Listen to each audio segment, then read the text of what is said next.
National command and operation centre کے تازہ ترین اعداد و شمار کے مطابق گزشتہ 24 گھنٹوں کے دوران 3,262 نئے کیسز رپورٹ ہوئے۔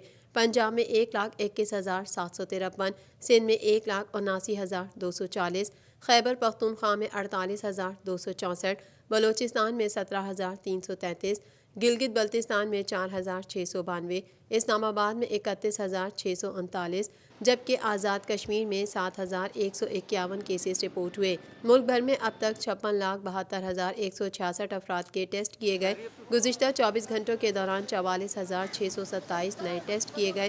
اب تک 3,50,305 مریض صحت یاب ہو چکے ہیں، جبکہ 2,395 مریضوں کی حالت تشویشناک ہے۔ پاکستان میں کرونا سے ایک دن میں 55 افراد جاں بحق ہوئے، جس کے بعد وائرس سے مرنے والوں کی تعداد 8,260 ہو گئی۔ پنجاب میں 3,115، سندھ میں 2,983، خیبر پختونخوا میں 1,389، اسلام آباد میں 332، بلوچستان میں 169، گلگت بلتستان میں 98 اور آزاد کشمیر میں 174 مریض جان سے ہاتھ دھو بیٹھے۔